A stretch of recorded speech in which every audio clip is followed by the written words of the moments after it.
نعبد وإياك نستعين الصلاة والسلام بتحية والإكرام على أشرف الأنبياء والمرسلين وعلى آله الطيبين الطاهرين المعصومين ثم الصلاة والسلام على الصديقة المباركة الرازية المرزية عالمة غير معلمة بنت القلم والنون وسر بين الكاف والنون ودليل إرادة كن فيكون وكتاب المكنون آية الله العظمى وزوجة آية الله الكبرى وحافظة النبوة وناشرة ولاية أم الكتاب أم القرآن أم الأنوار أم الأعمى أم المعصومين أم العلوم أم الهدى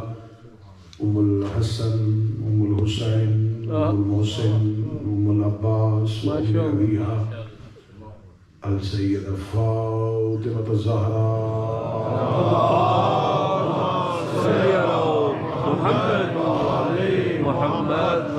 ولعن الله تعالى على أعدائهم أجمعين أما بعد فقد قال حق سبحانه وتعالى في كتابه المجيد وفرقان الحميد بسم الله الرحمن الرحيم ونريد أن نمن على الذين استضعفوا في الأرض ونجعلهم أئمة ونجعلهم الوارثين بلند الصلوات اللهم صل على محمد وعلى محمد وجل فرجا مالکان ذکر بندگان ذکر کا وارثان ذکر کی بارگاہ میں پیش ہونا قبول و منظور آمین آقا زادی اس عبادت کا بہتر سے بہتر اجر عطا فرمائے آج کی اس مجلس کے منتظمین انتظام کرنے والے شرکائے مجلس حاضرین مجلس مومنین و مومنات کی جتنی بھی شرعی حاجات ہیں سرکار حضرت سبز قبا سبط رسول نواسائے پیغمبر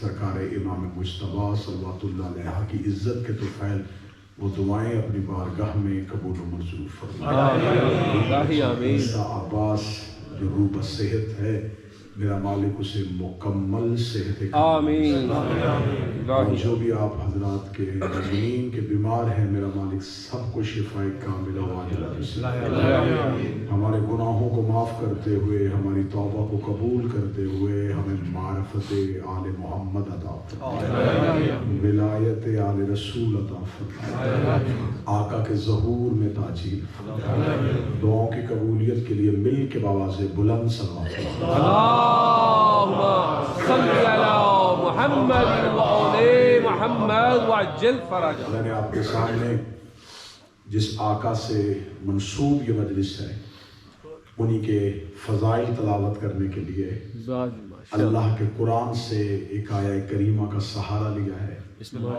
جس میں خداوند متعال یہ بیان کر رہا ہے کہ ارادہ کر رکھا ہے اللہ نے کہ زمین پر ان لوگوں کو پیشوا بنائے جنہیں زمین والوں نے کمزور کرنے کی کوشش کی ہے کیا بات سبحان اللہ بے شک اللہ ہی انہیں امامت سے سرفراز کرے گا اور اللہ ہی انہیں زمین کا وارث بنائے گا ماشاءاللہ آج کی گفتگو اس آقا و مولا پہ ہے جو امامت کے دوسرے تاجدار ہیں اور یہ اہل بیت کے گھر کا وہ فرد کیا بات ہے سبحان اللہ جس کی ماں بھی معصومہ ہے اور باپ بھی معصوم ہے کیا بات کل ایک ابتدائی تمہیدی مجلس الرضا مانچسٹر میں ہوئی وہیں سے گفتگو جو احباب وہاں تشریف فرما تھے وہیں سے گفتگو کو آگے بڑھاتے حضرت امام حسن مجتبیٰ کی ذات وہ ذات ہے کہ جس پہ کما حق ہو گفتگو نہیں ہوئی ان کی شخصیت کے وہ اہم پہلو جو ہیں انہیں اجاگر نہیں کیا گیا جن کی منبر پہ ضرورت تھی امام حسن مجتبیٰ علیہ السلام کے لیے رسول اللہ کی اہل سنت کے مصادر سے صحیح اسناد کے ساتھ یہ حدیث موجود ہے رسول اللہ نے فرمایا کہ سر سے لے کے کمر تک میرا بیٹا حسن میرا مشابہ ہے میری شبیہ ہے سبحان اللہ اور کمر سے لے کے پاؤں تک میرا بیٹا حسین میری شبیہ ہے. یہ اتنی مشہور حدیث ہے کہ اس حدیث پہ اہل سنت کے ڈاکٹر طاہر القادری نے دونوں شہزادوں کے احوال پہ جو کتاب لکھی ہے اس کا جو ٹائٹل دیا ہے وہ اسی حدیث کا دیا ہے کہ یہ دونوں رسول کے نواسے ہی نہیں ہیں، یہ دونوں تشبیہات پیغمبر بھی ہیں. واہ کیا بات، سبحان یہ اللہ. رسول کی شبیہ بھی ہے. سر سے لے کے کمر تک سرکار امام حسن شبیہ، کمر سے لے کے پاؤں تک امام حسین شبیہ. اور جب بھی معصوم مشابہت کرتا ہے تو وہ جسم کی شبیہ نہیں ہوتا. یہ نہیں ہے کہ سر سے لے کے کمر تک کے جو اعضائے بدن ہیں وہ مشابہت رکھتے تھے رسول اللہ سے. اب اس کی ڈاکٹر طاہر القادری نے خود ہی اس کی تشریح کی. انہوں نے کہا اس لیے کہ سر سے لے کے کمر تک کے حصے میں ہاتھ آتا ہے. رسول اللہ یہ بتانا چاہتے تھے کہ اگر میرا بیٹا حسن معاہدہ کرے تو یہ حسن نہیں کر رہا. کیا بات ہے، کیا بات ہے. یہ میں رسول کا اور کمر سے پاؤں تک کے حصے میں پاؤں آتا ہے. اور اگر حسین ہجرت کے لیے مدینہ چھوڑے تو یہ حسین نہیں، تو حسین نہیں جا رہا، یہ رسول جا یہ میں رسول جا رہا. یہاں تک ڈاکٹر طاہر القادری کو ان کے عقیدے نے اجازت دی اور انہوں نے اتنی تشریح کی. جتنی کاش وہ اس تشریح کو مکمل کر دیتے. وہ یہ بھی لکھ دیتے کہ حسن کا قاتل بھی رسول کا قاتل، کیا بات ہے، اور حسین کا قاتل بھی رسول. اب میں نے کل گفتگو یہیں پر روکی تھی کہ حضرت امام حسن علیہ السلام کے معاہدے کو صلح کا عنوان دیا. یہ صلح نہیں، یہ معاہدہ تھا. واہ میرے سامنے جدید دور میں سانس لینے والے احباب تشریف فرمائے، برطانیہ میں رہنے والے لوگ تشریف فرمائے. اگر میں اسے معاہدے کے علاوہ کوئی اچھا لفظ دوں تو یہ صلح نہیں، یہ سیز فائر تھے. جنگ بندی ہو گئی. اب آج تک آخری حصے پہ بحث کی جا رہی ہے کہ صلح ہوئی تھی، صلح ہوئی تھی، صلح ہوئی تھی. اگر صلح ہوئی تھی تو چلو پھر یہ تو مانو کہ صلح جنگ کے بعد ہوتی ہے.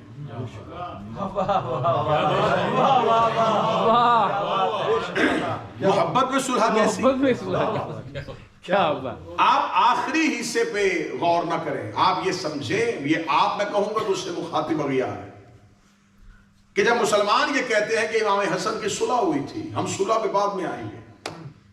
اب یہ مانتے ہیں کہ صلح ہوئی تھی تو پھر جنگ بھی ہوئی تھی، کیونکہ صلح جنگ کے بعد ہوتی ہے. ہم صلح ماننے کے تیار ہیں، آپ جنگ ماننے کے جنگ ہوئی تھی تو صلح ہوئی تھی. اگر آپ جنگ مانیں گے تو رسول کی حدیث سامنے پڑھیے. رسول فرماتے ہیں جس نے میرے اہل بیت سے جنگ کی اس نے اہل بیت سے نہیں. کیا بات ہے. جس نے ان سے جنگ کی اس نے ان سے نہیں، مجھ سے جنگ کی. اور جس نے مجھ سے جنگ کی اس نے مجھ سے جنگ نہیں کی، اس نے اللہ سے جنگ کی. اس کا مطلب ہے کہ حسن کا معاہدہ خلافت کے دشمنوں سے نہیں ہو رہا، توحید کے دشمنوں سے ہو رہا. کیا بات. امام حسن علیہ السلام جو معاہدہ کر رہے ہیں یہ معاہدہ خلافت پہ نہیں ہو رہا، کیا بات ہے. یہ اللہ کی وحدت پہ ہو رہا ہے، یہ رسول کی رسالت پہ ہو رہا ہے، یہ مولا علی کی ولایت پہ ہو رہا ہے. امام حسن علیہ السلام کی اس معاہدے کو بہت خوبصورت کتاب صلح امام حسن پہ ڈاکٹر عبد الرازی الیاسین عراقی ایک عالم دین ہے، انہوں نے کتاب لکھی، عرب کے عالم دین ہے. بڑا خوبصورت لفظ لکھا انہوں نے کہا کربلا حسینی ہونے سے پہلے حسنی ہے. وہی واہ کیا بات.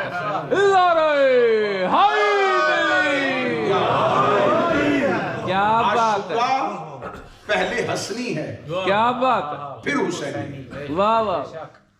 کربلا بصیرت حسن کا نام ہے. واہ. کربلا حکمت عملی حضرت امام حسن کا نام ہے. کیا بات. امام حسن علیہ السلام نے امت کو اتنا مقید کر دیا تھا کہ حسین کے لیے کربلا آسان ہو گئی. اگلا لفظ کہنے لگا بہت بہترین. حسن علیہ السلام کیا دور سورہ منافقون کی عملی تفسیر کا کیا بات ہے بھائی، واہ واہ واہ واہ، کیا بات. اس سے پہلے منافقین رسول کے دور میں چھپے رہے، کیا بات. رسول کے دور کے بعد مولا امیر المومنین کے دور میں چھپے رہے. پہلی بار اسلام کو جو منافقین سے نکالا وہ وہی اس بات. حضرت امام حسن علیہ السلام.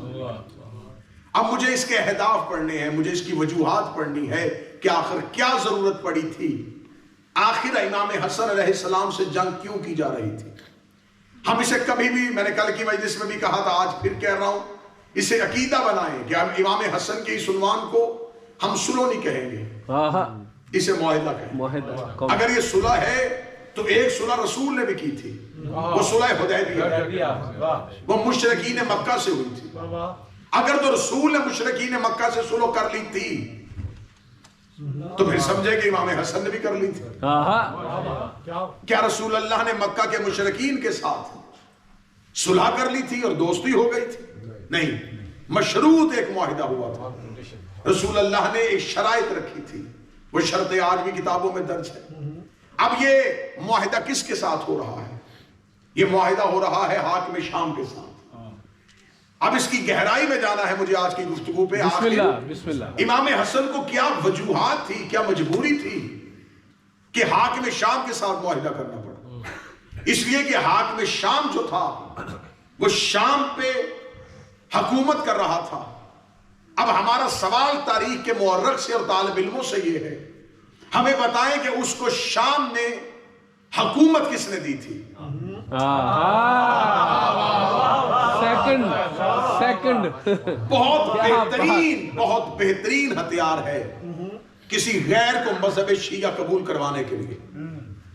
امام حسن علیہ السلام کی زندگی اتنی آسان طریقے سے کسی دوسرے کو شیعہ کیا جا سکتا ہے امام حسن علیہ السلام کی محنت پڑھ کے. آپ ہمیں بتائیں کہ امام حسن علیہ السلام نے جو جنگ ہو رہی تھی یہ کس کے ساتھ تھی؟ یہ معاہدہ کس کے ساتھ تھا؟ کہتے ہیں یہ تھا معاویہ بن ابو سفیان کے ساتھ. تو اس کے ساتھ یہ معاہدہ کیوں کرنا پڑا؟ کہتے اس لیے کہ وہ شام کا حاکم تھا اور وہ خلافت کا امیدوار تھا، اور امام حسن علیہ السلام بھی خلافت کے امیدوار تھے. تو امام حسن علیہ السلام نے اسے حکومت کی پیشکش کر دی اور اسے حکومت دے دی. اب ہمارا سوال یہ ہے کہ آخر وہ جو حکومت مانگ رہا تھا امام حسن سے، اسے حکومت پہلے دی کس؟ عرب کے چھوٹے خاندانوں میں چلی گئی. اور بنی ہاشم خاموش ہے. اگر تو بنی ہاشم کے پاس افرادی قوت نہیں تو باخدا میں مدینہ کی گلیوں کو سواروں اور پیادوں سے بھر دوں گا. میں سوار بھی لے کے آؤں گا، پیدل بھی لے کے آؤں گا. لیکن میں یہ نہیں دیکھ سکتا کہ خلافت عرب کے نیچ قبیلوں میں چلی جائے، عرب کے گندے قبیلوں میں چلی جائے. یہ کہہ کے حضرت عباس ابن مطلب کا ہاتھ پکڑا اور مسجد نبوی میں آیا. مولا امیر المومنین قرآن پڑھ رہے تھے، اس نے پیچھے آ کے کھڑے ہو کے کہا، اے علی، میں عباس ابن عبد المطلب کو اس لیے لے کے آیا ہوں کہ یہ آپ کے خاندان کے بزرگ ہیں. میں وعدہ کرتا ہوں کہ میں مدینے کی گلیوں کو سواروں اور پیادوں سے بھر دوں گا. اٹھے اپنے حق کے لیے. آپ صرف جا کے مسجد نبوی میں کھڑے ہو کے اپنا حق مانگیں گے، اس کے بعد آپ کچھ نہیں کریں گے. پھر سب کچھ جو بھی کروں گا میں کروں گا. امیر المومنین نے یوں سر اٹھایا اور سر اٹھا کے ایک جملہ کہہ کے نسل امیہ کو بے نقاب کر دیا. فرمایا تو اسلام کا ہمدرد کب سے ہو گیا؟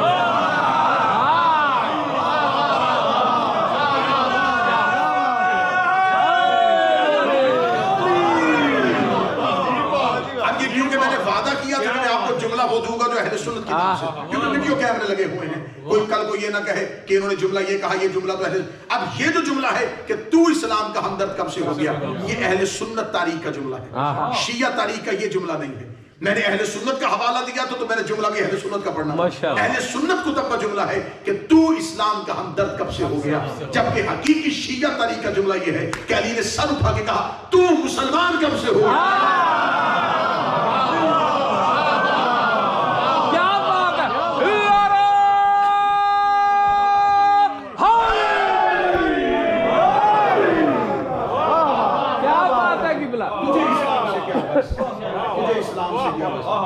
تجھے اسلام سے کیا،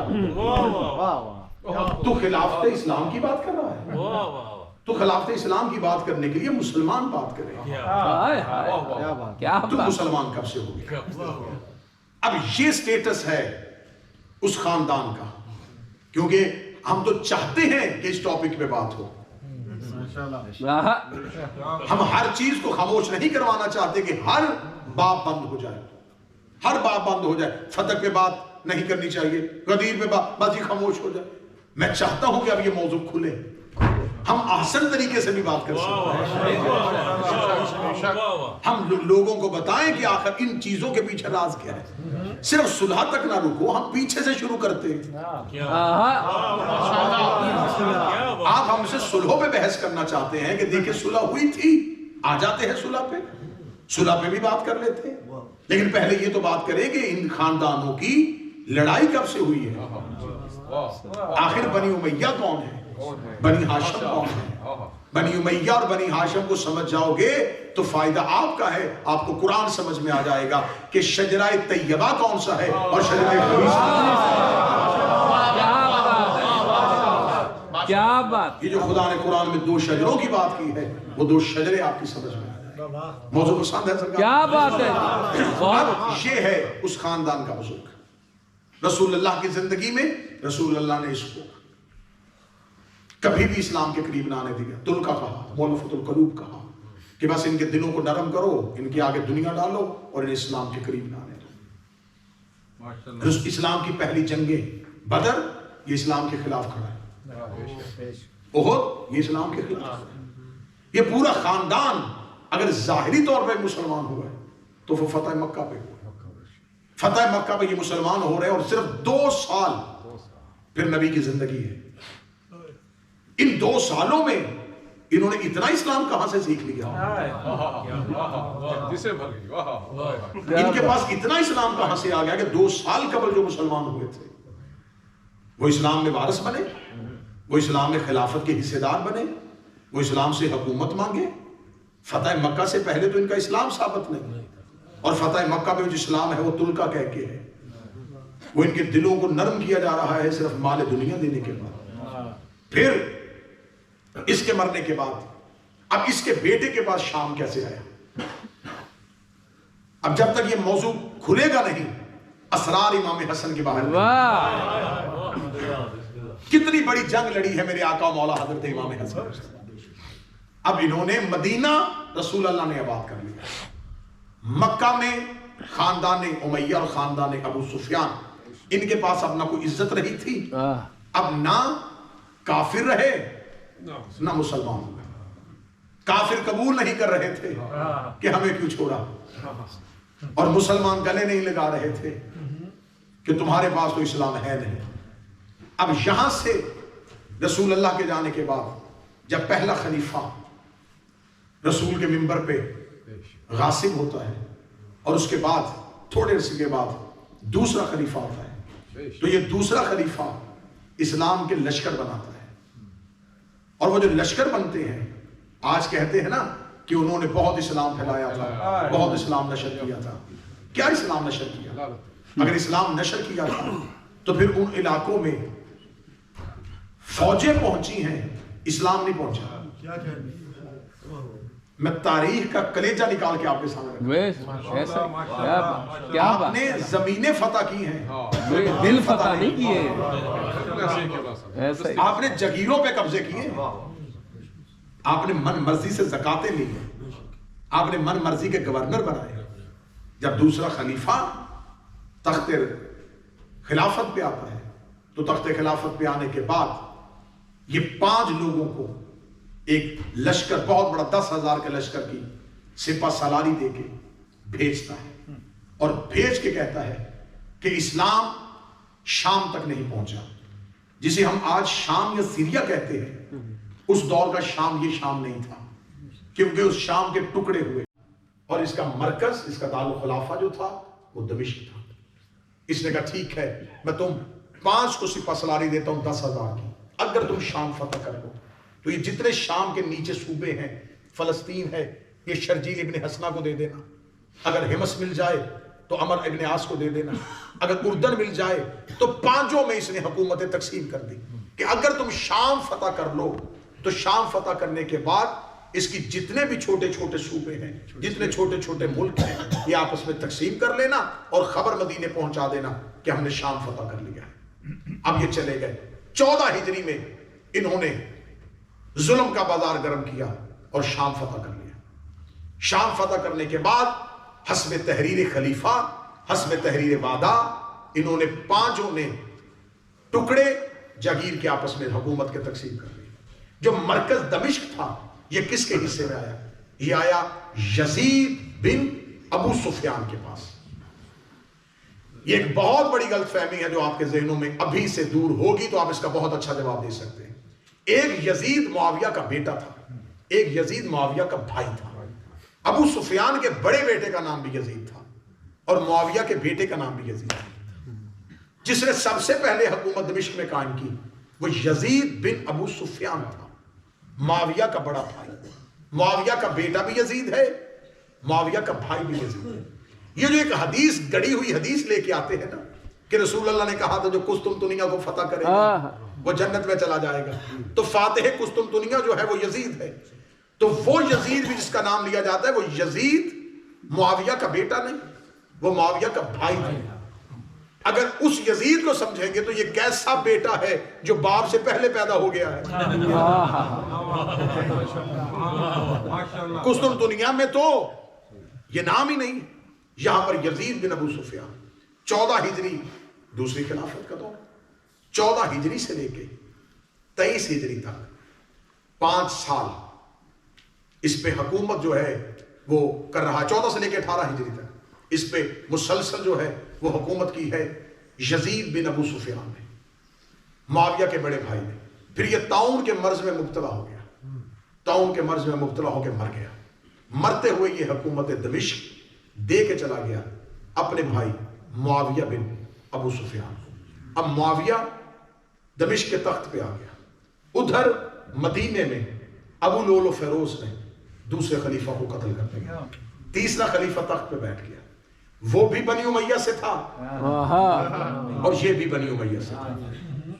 جب خبر اسے پہنچی کہ معاویہ بن ابو سفیان جو ہے وہ دمشق کا حاکم بن گیا ہے، اس نے ایک سرکاری تحریر لکھ کے بھیجی۔ اس نے کہا صرف دمشق نہیں، فلسطین بھی تیرا، اردن بھی تیرا، حمص بھی تیرا، کنسرین بھی تیرا، اس پورے علاقے میں بلا شرکت غیر تو اکیلا حکومت کرے گا۔ اب معاویہ بن ابو سفیان کی جو حکومت قائم ہوئی وہ تیسرے خلیفہ کی حمایت کے ساتھ ہوئی تھی۔ تو اب ہم قتل امام حسن کا الزام صرف معاویہ سے نہیں لیں گے، اقتدار دینے والا کون ہے، اقتدار کی منتقلی کرنے والا کون ہے، اس کے تخت کے پائے کو مضبوط کرنے والا کون ہے، یہ وہ تاریخی حقائق ہیں جن کا آج امت سامنا کرنے کے لیے تیار نہیں ہے۔ اور ہم منبر سے صرف سخاوت پڑھیں، شجاعت پڑھیں اور وہ راز نہ پڑھیں جن کی وجہ سے دشمن کا سر جھک سکتا ہے۔ معاویہ کی حکومت کو قائم کر دیا گیا اور اس کے مرکز کو قائم کر دیا گیا، دمشق کو مضبوط کر دیا گیا، اتنا مضبوط کیا گیا، اتنا مضبوط کیا گیا کہ اسے کہا 1 درہم بھی تو نے ریونیو جو ہے وہ مرکز کو نہیں بھیجنا، تو نے کیپٹل کو کچھ نہیں دینا، تو نے مرکز اسلامی کو مضبوط نہیں کرنا، لوگوں سے جو کچھ بھی لے سکتا ہے زکوٰۃ کی صورت میں، ٹیکس کی صورت میں وہ وصول کر، اور شام کو میری حکومت کے دور میں اتنا مضبوط کر دے تیری یہ حکومت صرف شام تک نہ پہنچے، میں تجھے مدینے میں رسول کے منبر پر دیکھنا چاہتا ہوں۔ اب یہاں پر کیا ہو رہا ہے؟ یہاں پر مصر کس کو دیا جا رہا ہے، کوفہ کس کو دیا جا رہا ہے، بصرہ کس کو دیا جا رہا ہے۔ عبداللہ ابن عامر اس کو کوفے کا گورنر بنا دیا، کیوں؟ تیسرے خلیفہ کا رضائی بھائی تھا اور ماموزات تھا۔ اٹھایا اور اٹھا کے ولید بن عقبہ بن ابو معید کو، مصر جیسی حکومت جس میں سب سے زیادہ پیسہ اسلام کو آتا تھا، وہ ولید بن عقبہ بن ابی معید کو دیا۔ اور یہ وہ ملعون ہے جس کو قرآن میں 2 جگہ پہ پھانسی کہا گیا ہے، سورہ حجرات میں بھی اسے پھانسی کہا گیا ہے، خدا نے اسے قرآن میں پھانسی کہہ کے اسے بلایا ہے، اور رسول اللہ نے اس کے بارے میں حکم دیا تھا کہ خانہ کعبہ کے پردوں میں بھی چھپ جائے تو اسے قتل کر دینا. اتنا سخت حکم تھا رسول کا اس کے بعد. ولید بن عقبہ بن ابی معیط جس کو اسلام نے اس کے باپ کو اور اس کو دونوں کو قرآن میں فاسق کہا گیا ہے. اور اس کے فاسق کے لیے جلدی سے میں بتا دوں کہ جب رسول اللہ نے اسے ایک قبیلے کی طرف زکوٰۃ لینے کے لیے بھیجا تھا اور اس نے جا کے رسول اللہ سے کہا یا رسول اللہ وہ تو زکوٰۃ دینے کے لیے تیار نہیں ہے, وہ تو آگے سے لڑنے کے لیے تلواریں لے کے آ گئے ہیں. رسول اللہ نے کہا کہ وہ تو باقاعدگی سے زکوٰۃ دیتے ہیں. تو فوراً جبریل امین قرآن کی آیت لے کے آ گئے کہ اے میرا حبیب اگر کوئی فاسق تمہارے پاس خبر لے کے آئے تو پہلے اس کی تصدیق کیا کرو, کیونکہ انہوں نے کوئی تلوار نہیں نکالی بلکہ یہ اس قبیلے سے دشمنی لینے کی خاطر اس بات کو بہانہ بنانا. اور قرآن نے اسے فاسق کہا اور اللہ نے پھر وہ آیت واپس نہیں لی. یعنی کہ جب تک قرآن رہے گا تب تک وہ فاسق ہی رہے گا. جسے قرآن نے فاسق کہا تھا اسے مصر کا حاکم بنا. جس باپ اور بیٹا کو رسول نے مدینے سے نکالا تھا مجھے مدینے کے مرکز میں بٹھا دیا. اب بنی امیہ کا جال بچ چکا تھا. مصر ان کے پاس تھا, کوفہ ان کے پاس تھا, بصرہ ان کے پاس تھا, دمشق میں ان کا فرزند بیٹھا ہوا تھا, مدینے میں ان کا بیٹا بیٹھا ہوا تھا. اب یہ پورے کا پورا اسلام کیپچر ہو چکا تھا بنی امیہ کے پاس. اور تیسرے خلیفہ کے بعد اب حکومت آ گئی ہے امیر المومنین کے پاس. 5 سال کا دور امیر المومنین نے صرف داخلی جنگوں میں گزارا. علی باہر جا کے کیا کرتے؟ اگر علی مدینہ میں بیٹھتے تو شام اتنا طاقتور ہو چکا تھا کہ اس کی جڑیں پھیلتی پھیلتی مدینے تک آ رہی تھی. اور رسول اللہ نے حکم دیا تھا اے علی کبھی بھی مدینہ میں قتل و غارت نہ ہونے دینا. امیر المومنین نے مدینہ چھوڑا اور اسلام کا کیپٹل جو ہے وہ کوفہ کو بنا دیا تاکہ اگر حملہ ہو تو کوفے پہ ہو, مدینہ محفوظ رہے. آج تک اگر مدینہ محفوظ ہے نا تو علی کی وجہ سے ہے. اگر آج تک مدینہ محفوظ ہے تو وہ امیر المومنین کی وجہ سے. امیر المومنین کوفہ پہنچ جاتے ہیں. متوجہ ہے بات کی جانب؟ ماشاءاللہ. بسم اللہ. مجھے تاریخ میں یہ سفر کرنا ہے کہ امام حسن کے دور تک اسباب کیا تھے, بسم اللہ, وجوہات کیا تھے. بسم اللہ. بسم اللہ. مولا امیر المومنین کوفہ پہنچ جاتے. کوفہ پہنچ کے کیا کرتے علی؟ پہلی جنگ قتل عثمان کے بعد جو پہلی جنگ علی کے سر پہ ڈال دی گئی وہ جنگ جمل ہے. علی اس جنگ میں مصروف ہے. اب اس جنگ کے نتیجے نہیں نکلے اور صفین سر پہ آ گئی. 1.5 سال تک جنگ صفین چلی گئی. 1.5 سال تک. اس دور میں جنگیں دنوں کی نہیں ہوتی تھی. 1 سال 6 مہینے مسلسل جنگ صفین چلتی گئی. جنگ صفین بغیر نتیجے کے ختم ہوئی اور فیصلہ جو ہے وہ حاکمین پہ چلا گیا کہ 2 گروہ فیصلہ کریں گے اور وہی آ کے بتائیں گے خلافت کس کو ملنی چاہیے. اب یہ سب کچھ ہو رہا تھا, انہیں خبر ہو گئی. رمضان میں دوبارہ مولا علی نے اٹھنا تھا. رمضان کا انتظار کر رہے تھے کہ رمضان ختم ہو اور علی شام پہ حملہ کریں گے. علی اپنا لشکر بنا رہے تھے. یا 19 رمضان کی شب امیر المومنین کو شہید کر دیا گیا. اب امیر المومنین اس دور تک لے آئے ہیں, اس جگہ تک لے آئے ہیں جس جگہ پہ امیر المومنین بنی امیہ کو باقاعدہ اپنے سامنے میدان جنگ میں لے آئے ہیں. جنگ صفین میں معاویہ بن ابو سفیان بالکل علی کے سامنے کھڑا ہے. اس کا مطلب ہے کہ جو منافق حجروں میں اسلام کا لبادہ اوڑھ کے چھپے ہوئے تھے علی انہیں کھینچ کے میدان جنگ میں لے آیا. یہ محنت امیر المومنین تھی کہ آج مورخ اسے خطۂ اجتہادی لکھے یا نہ لکھے, ہمیں اس سے غرض ہے. چلے لفظ اجتہادی آ گیا لیکن خطا تک تو نہیں لیا. میدان جنگ میں علی نے لا کے سامنے کھڑا کر دیا. اب بے نقاب ہو چکے تھے کیونکہ جب علی کے سامنے آ چکے تھے, یہ مولا علی کے سامنے کھڑے تھے.